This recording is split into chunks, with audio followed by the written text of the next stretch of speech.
Dad! What are you doing here? I couldn't help but shout. Because there was Dad, in the yard under the blazing sun. He was lying in an old tent that had become worn, just like the ones I saw in my childhood. Don't worry about it. It's the usual thing. Dad's weak reply made me speechless. Since he had injured his leg, he has been living with my brother and his wife. My brother always said Dad was doing fine whenever I called, and his wife always chuckled, saying she was supporting him properly. I was told that the reason I couldn't get in touch with Dad himself was because he was not good with texts and he had made new friends at the hospital, leading a fulfilling life. Seeing Dad lying there listlessly, I keenly felt that my brother and his wife's words were a lie. Dad slowly raised his hand to me and pointed in a certain direction. And there was. I am single, and my parents' house is in the city, but I moved away from home to live alone in the countryside to fulfill my dream of working at a resort hotel. My parents living at home had a traffic accident 2 years ago, and only Mom passed away. Dad injured his leg in that accident. Not only that, but he also got deeply depressed after losing Mom. Dad and Mom were always together and were known as a loving couple in the neighborhood. Dad was quite an indoor person, but he used to travel regularly for Mom, who loved traveling. On the way back from one of these trips, my parents had an accident, and only Dad survived. Why did I survive instead of her? He was filled with deep remorse every day.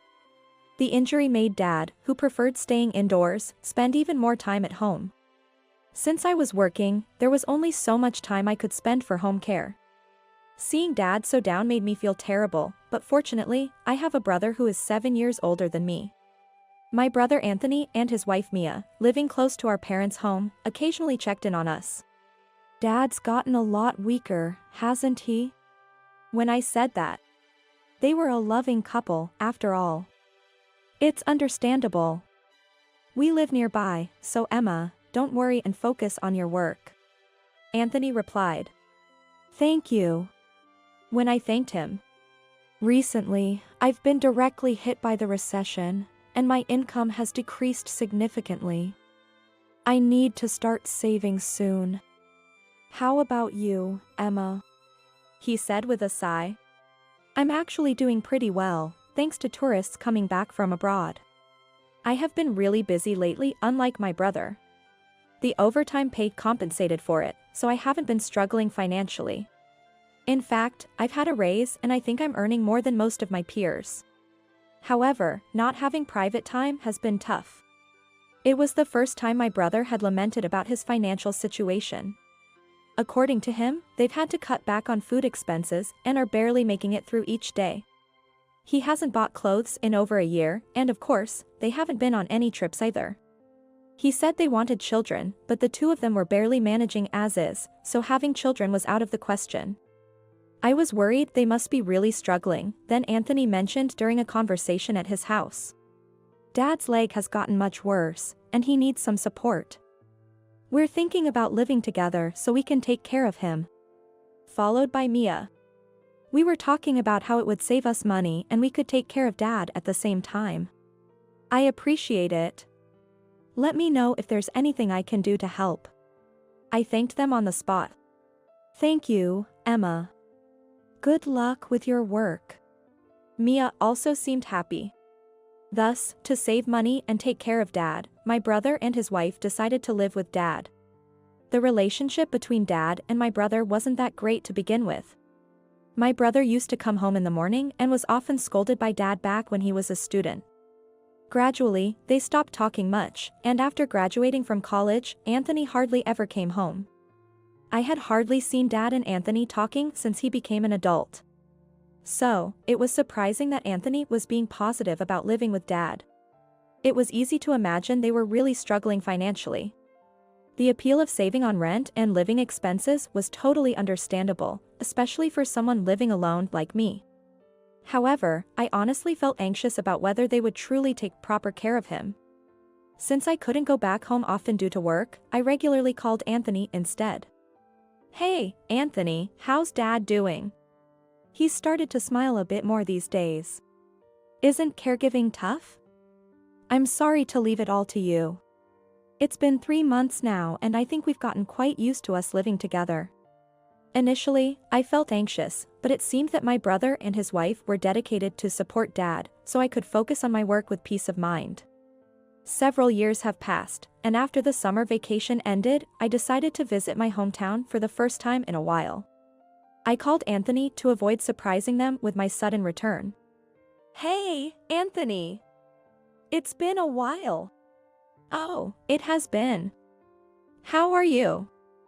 Think you'll be able to come home this year?" I was relieved to hear his cheerful voice. "Yeah, the busy period has finally calmed down, so I'm thinking of coming home for 2 or 3 days." "That's good to hear. Be careful on your way back." "Thanks, please let Dad and Mia know too." I tried to call Dad as well, but couldn't get through, so I informed Anthony and then went home for the first time in years. It was the first time I hadn't been back home for so many years. Since Mom passed away, I was worried about Dad and tried to visit home as much as possible during my holidays. But I felt reassured because Anthony and Mia were living with him and I had been too busy to visit for several years. The family home in the city felt hotter than where I live. I finally arrived at the family home, sweating and wondering for how long the intense heat would continue. Then, I saw an old tent in the front yard that I didn't recognize. Was there such a tent? Wondering what it was, I approached the tent and felt someone's presence, so I hurried into the family home. "I'm back." "Welcome back, Emma. You look pale, what happened?" Mia looked surprised to see my pale face. "I think there's someone in the tent." I hastily reported about the tent to Mia, who welcomed me back. Then, she gave an unexpected reply.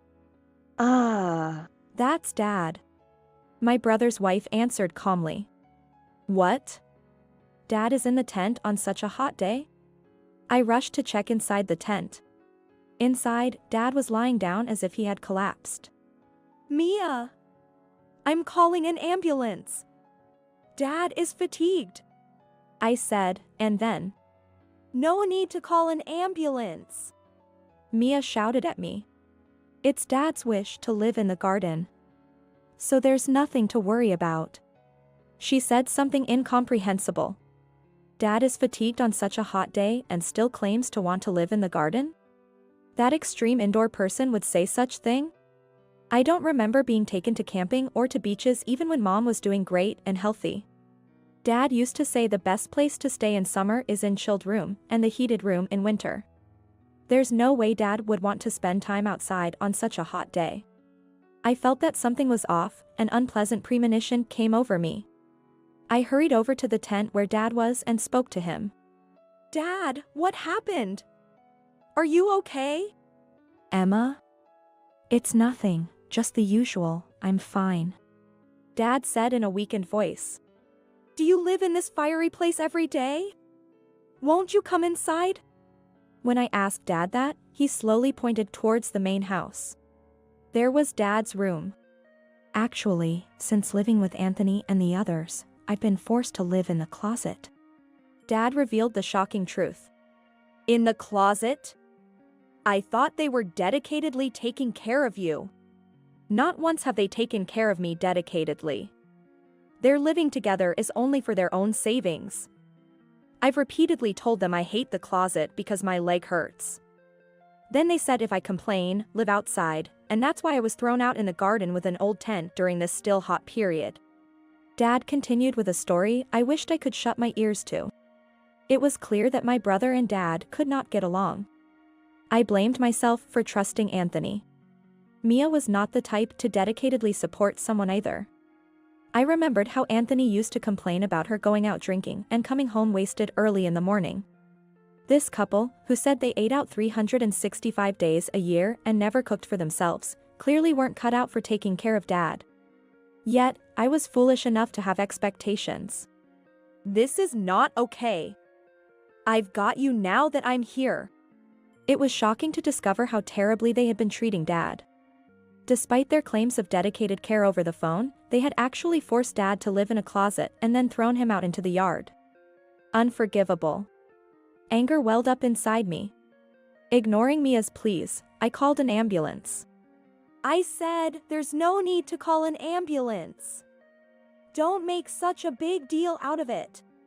My brother's wife desperately tried to stop me, but I continued to ignore her words. When the ambulance arrived, they took Dad, and I went along. Dad was on the verge of heatstroke, but fortunately, it was not life-threatening. However, he was hospitalized because he hadn't been given proper meals and was left in an unhygienic environment. Dad, rest easy and take your time to recover. Then he replied, Emma, you're my lifesaver. I was prepared to join your mom every day. He looked relieved. What are you talking about? We need you to live much longer. Realizing Dad had been living each day as if it were his last, I felt tears welling up. But I kept a smile on my face in front of him.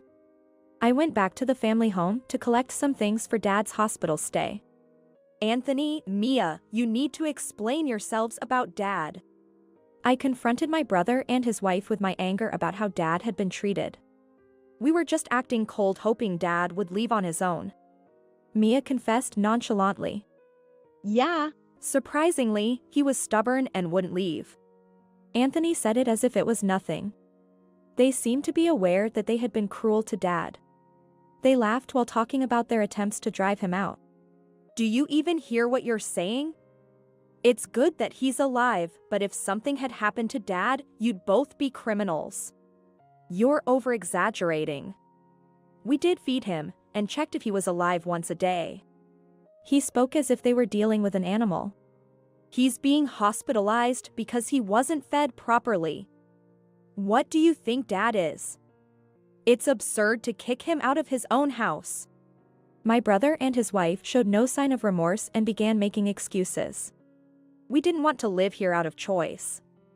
We moved in because we were struggling financially, but caregiving turned out to be harder than expected. Then Mia added, That's why we tried to put him in a facility. But Dad really hates the idea of leaving this house filled with memories of his wife. He even tried to kick us out. They appealed to me, victimizing themselves. Struggling with the caregiving, they attempted to make Dad leave, but instead, they were the ones nearly driven out and tried to make him want to leave on his own. Having free rent is a big deal for poor people, so we couldn't just let him kick us out. Anthony said. I never thought my brother would stoop so low as to deliberately worsen Dad's care and quality of life just to monopolize the house. Although Dad and my brother weren't that close, I believed, as an adult in his mid-30s, he would manage well with Dad. It was frightening that they could come up with such a vile strategy. Moreover, my brother confessed that by locking Dad in the closet or throwing him out into the yard when I was visiting, they were trying to make Dad choose to live with me instead. Living in the countryside is better for his health anyway. So, we were fully planning to send him to live with you. My brother said, and then. Wasn't he surprisingly stubborn? We thought he'd run away before you arrived, but he endured. Mia laughed as if they were sharing tales of past hardships. Now that you are back, Dad will probably say he wants to live with you. Anthony laughed saying this. Then, he said something outrageous. Now that Dad's been sent to the hospital, this house is ours, so pack your things and leave. I was so appalled by his audacity that I was at a loss for words. To think he could say such a thing while living in someone else's house. I gathered Dad's belongings and went back to the hospital. Dad, I heard about what happened from my brother. It must have been tough. When I spoke to Dad, trying to drive them out of the house backfired on me. That house is a treasure filled with memories of Mom. I couldn't just hand it over to such people. Dad's love for Mom kept him going still, which felt reassuring. Don't worry about the house, we'll figure something out.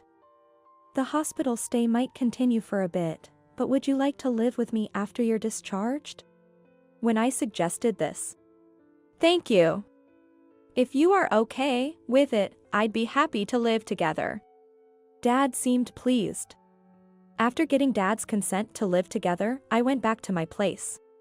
2 months later, I received a barrage of calls from Anthony. There are a bunch of unknown men in the house. What's going on? Although Anthony was furiously demanding answers, I simply handed the phone to someone else without replying. The person who took over the phone was our maternal grandfather. Hey, Anthony. I've heard the story from Emma. You've done something terrible to my dear son-in-law. When grandfather spoke, Grandpa! Anthony sounded shocked. Our family home was actually built by our grandfather as a wedding gift for Mom when she was young. Dad was adopted into the family, and grandfather always doted on Dad as if he were his own child. And I told grandfather about the situation.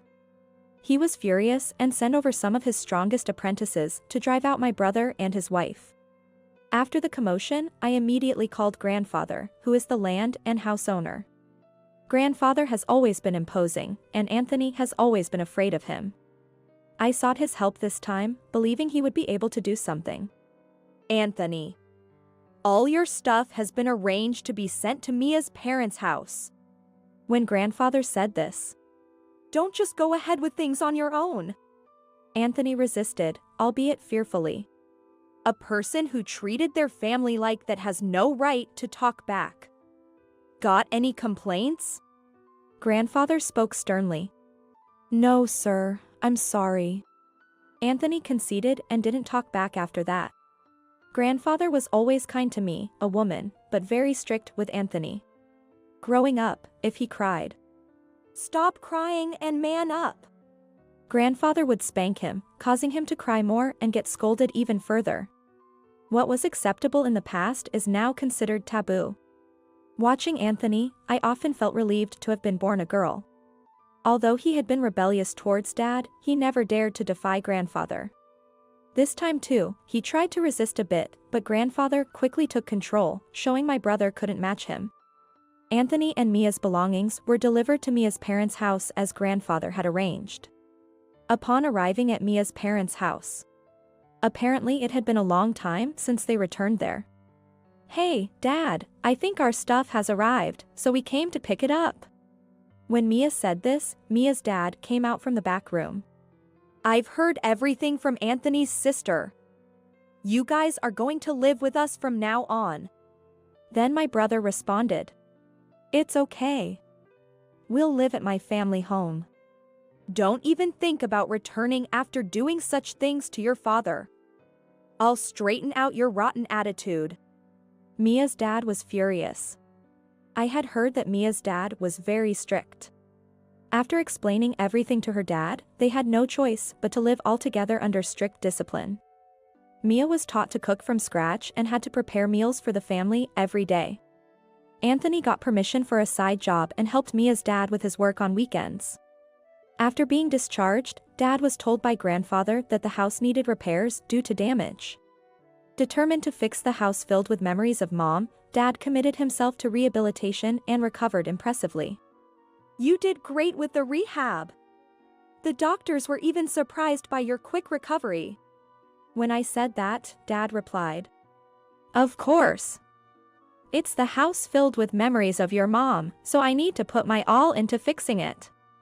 He spoke with a brightness in his voice, like in the old days. It seems love for Mom helped Dad recover. With grandfather's instructions and the help of his apprentices, we gradually repaired the house. While repairing the house, Dad seemed to regain the sparkle he had when Mom was alive. You seem really lively. Working on the house brings back a lot of memories, and it feels like I'm talking to your mom. I felt like she had gone far away, but maybe she's been nearby all along, watching over me. Hearing Dad talk like that almost brought tears to my eyes. Despite the horrible treatment from my brother and his wife, perhaps Mom really was protecting him. Eventually, the house repairs were completed. When the repairs were done, Dad decided to let go of the house. Dad, are you sure? I felt like Mom said it's okay not to cling to this house anymore. Plus, now that it's so beautifully done, I really want someone to live in it. He spoke in a calm voice. I see, I think she would be happy too. Thanks to the renovations Dad and the team made, a buyer was quickly found. Thanks to all of this, Dad and grandfather decided to move into nursing homes. I've started visiting more often. Dad, how are you? I'm having a great time every day. Made a lot of friends too. It's all thanks to you, Emma. Really, thank you. Dad was smiling. Dad seems to enjoy his days with the other residents, making my time spent with him even more precious. And I've been living more peacefully every day. As for Anthony and Mia, we've gotten used to Dad's discipline, and it's quite comfortable this way. Mia said. Yeah, the strictness isn't all the time, and the house is big, it's great. Anthony seemed to be enjoying their lifestyle too. Being freed from caregiving, it's actually lucky for us. Mia was happy. Thanks to this, we're living a good life despite the low income. I feel so grateful. My brother and his wife had adapted to living at Mia's parents' house and were happy to be freed from caregiving, showing no signs of remorse. Then, Mia's dad, furious at their lack of repentance, kicked them out. There's no sign of remorse from you, so you might as well leave. Mia's dad said quietly but angrily. Dad, wait! Pack your things and leave immediately. He expelled them without allowing any discussion. They were accustomed to living at home without saving money. They found themselves without a home and at a loss. Until they could afford the initial costs for a new place, they lived in an old tent in the park during winter. It's freezing! It's because your income is so low that we have to live like this. Mia blamed Anthony. The tent is from home, but I bought you a new sleeping bag, so stop complaining. I've been working 7 days a week without rest. Anthony retorted irritably. With the money from his side job already spent, they had nothing left. How about we contact Emma and ask if we can live with her in the countryside? To this carefree suggestion, I'll try contacting her. Anthony immediately agreed. Soon after, Anthony called to tell me they were kicked out of Mia's parents' house and were now sleeping in a park in the cold. My brother, who once mocked my countryside living, was now begging to live with me. I was unable to bring myself to help someone who treated their own dad so terribly, so of course, I refused. I've decided to block all future communications to avoid any hassle. I can only hope they learn that what goes around comes around.